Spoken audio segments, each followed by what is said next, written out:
Again? Well, she doesn't give up. You're mad at Dorian. And y'all have every right to be. So do I. But what she's trying to do tonight is a good thing. What? Fooling the Riveras into thinking she's not a monster? Trying to make amends. She's trying to make things better for Markko and Langston. They're such nice kids. Look, Ray left town and she got drunk and said some things she shouldn't have, but those kids shouldn't have to pay for it. She did apologize. We're still waiting for an apology. Something a little more heartfelt than, well, okay, I'm sorry, all right. Well, so you're all just gonna sit here and be stubborn while Markko's happiness is up for grabs? My wife is very dramatic. Markko is a good kid. He gets good grades, and he works his fanny off here. He loves that girl. Langston is his life, and if his parents won't let them be together... All right. Y'all can turn your backs if you want, but I, for one, am going to Dorian's tonight. For Markko's sake, I'm going to march myself over there and let bygones be bygones.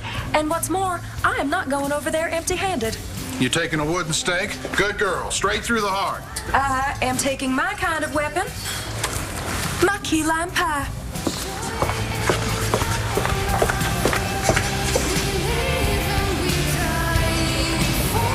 I'll go see what's keeping her.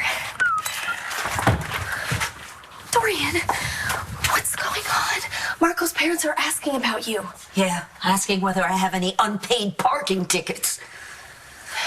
We can stop all this. We could just explain. Right. Admit that the people who I've wronged aren't going to forgive me. I won't do that. Absolutely not. Dorian, reality check. Okay, Moe and Noelle aren't in the kitchen. Shaun isn't upstairs. And Mrs. Davidson and Mr. Banks are not coming. Honey, I swore to you I'd make this right. And by heaven, I will. How? Markko's father isn't trying to hear anything anybody has to say. So, what's up? My parents are getting antsy. Once more into the breach. Come on, kids. All right. I hope you brought your appetites with you because we have a fabulous feast awaiting you in our dining room. Shall we? Have your other guests already arrived? Are they seated? Then now here are they. Well, the truth is that I ruined the first pie I made and had to whip up another one. So sorry I'm late. It's key lime, your favorite. Buenas noches, señor y señora Rivera. Es un placer conocerlos. Su hijo Markko me habló mucho de ustedes. Él es un regalo para nosotros en el Buenos Días Café. Ah, muy simpática. Muchas gracias. Es la verdad, señora Rivera. I can already see where your son gets his good looks and intelligence from. Again, so sorry for the delay. Dorian's just crazy about my bacon. And where is your husband, Mrs. Stubbs? You mean Moe?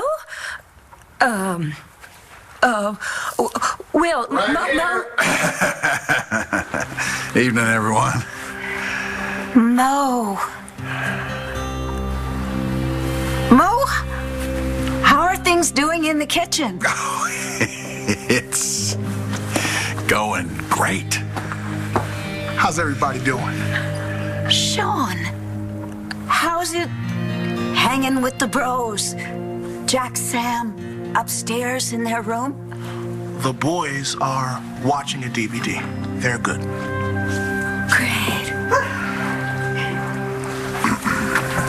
Viki and Charlie, welcome. Welcome.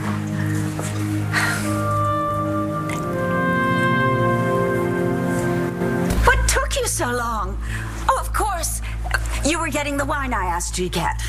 The wine, Dorian? The Sauvignon Blanc. Oh, I had it at a wine tasting last week. It was stunning. Sorry, Dorian. We looked everywhere. Couldn't find it. Oh, well, thank you so much for searching for it. I have to question why you would ask Mr. Banks, of all people, to buy alcohol.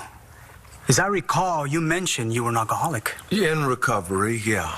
And you drugged him unconscious? Poured alcohol down his throat? What kind of person does these things, Dr. Lord? What kind of doctor are you? Actually... Yeah, it's a little hard to explain. Don't even try, Charlie. What I did to you was reprehensible. And I don't think there's any way that I can ever make it up to you, but believe me, I'm going to try. What I did to this man was horrible. Absolutely horrible, and yet here he is, along with his fiancée.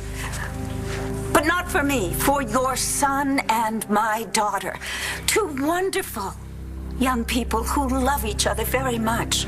You invite us to your home so you could lie to us? Deceive us? Vámonos! Geraldo! No!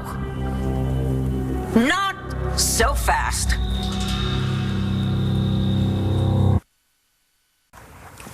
You're right. I invited you into my home under the mistaken impression that I could charm you into accepting me and therefore, by extension, my daughter. I wanted you to forgive me for the way I behaved at the graduation party. I was in a great deal of personal pain. I drank too much and, well, we all know the rest of that story. Yes, I can be a very self-centered and impetuous person, and yet I am one of the most generous, kind people that you will ever meet in your life. So why don't you just get off your high horse and stop acting so damn superior? I don't have to listen to this.